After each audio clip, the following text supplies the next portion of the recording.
ایک افسوسناک واقعہ پیش آیا۔ احتجاج کر رہے تھے بلوچستان کے شہری، جبری طور پہ لاپتہ جو لوگ ہیں ان کے لیے، اپنے پیاروں کے لیے وہ احتجاج کر رہے تھے۔ اس واقعے پہ فائرنگ ہوئی ہے اور الزام یہ عائد کیا گیا ہے کہ یہ فائرنگ پولیس کی جانب سے ہوئی ہے۔ پوری دنیا کا میڈیا اس کو رپورٹ کر رہا ہے۔ بی بی سی نے اس کو کیسے رپورٹ کیا؟ ابھی جو اس وقت صورتحال ہے وہ یہ ہے کہ 3 لوگ اس فائرنگ کے نتیجے میں جاں بحق ہو گئے، اور اس کے علاوہ وہاں پہ 7-8 لوگوں کے بارے میں بتایا جا رہا ہے جو زخمی ہے، جن میں کچھ کی حالت خراب ہے۔ اب یہ بلوچ یکجہتی کمیٹی نے یہ الزام لگایا ہے کہ کوئٹہ کے سریاب روڈ پر ابھی جو دھرنا دیا گیا تھا اس پر پولیس نے فائرنگ کی ہے اور شیلنگ کی ہے، جس کے نتیجے میں 3 افراد کی ہلاکت ہوئی ہے۔ اور بلوچستان حکومت کے ترجمان نے کہا کہ پولیس نے قانون کے مطابق کارروائی کی ہے، جبکہ پولیس نے کہا جی انہوں نے لوگوں کے اوپر فائرنگ نہیں کی۔ اب یہ نہتے لوگ تھے، یہ احتجاج کر رہے تھے، انہوں نے اپنے پیاروں کی تصویریں ہاتھوں میں اٹھا رکھی تھیں۔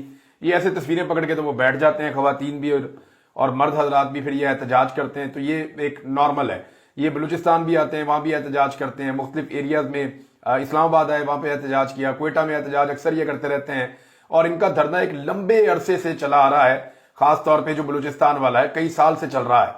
اور اب ان کے اوپر جو ہے وہ فائرنگ کی گئی ہے، اور 3 لوگوں کی وہاں پہ جو ہے وہ شہادتیں ہوئی ہیں۔ وہ جو تینوں لوگ ہیں ان کی میتیں سڑک کے اوپر رکھ کے احتجاج کر رہے ہیں جو وہاں پہ مظاہرین ہیں۔ یہ نہیں انہوں نے لاشیں دفنانے کی بجائے وہیں پہ سڑک پہ رکھ لی ہیں، اور وہاں پہ ایک چھوٹا بچہ بھی ہے جس کی جان گئی ہے، یعنی 12 سال کا بچہ ہے اطلاعات کے مطابق، جس کو پولیس کی گولی کا نشانہ بنا ہے جو۔ اچھا، اب اس میں لوگ جبری گمشدگیوں کے خلاف نکلتے ہیں تو ان پہ گولی چلتی ہے، ان کے اوپر ٹارچر ہوتا ہے۔ اسلام آباد آتے ہیں تو ان پہ ٹارچر ہوتا ہے، عدالتوں میں جاتے ہیں تو عدالتیں بات نہیں سنتی، پولیس کے پاس جاتے ہیں تو پولیس بے بس ہے۔ تو جو جبری طور پہ لوگ لاپتہ ہو رہے ہیں پاکستان میں، ان کی بات سننے والا اس وقت بظاہر کوئی بھی باقی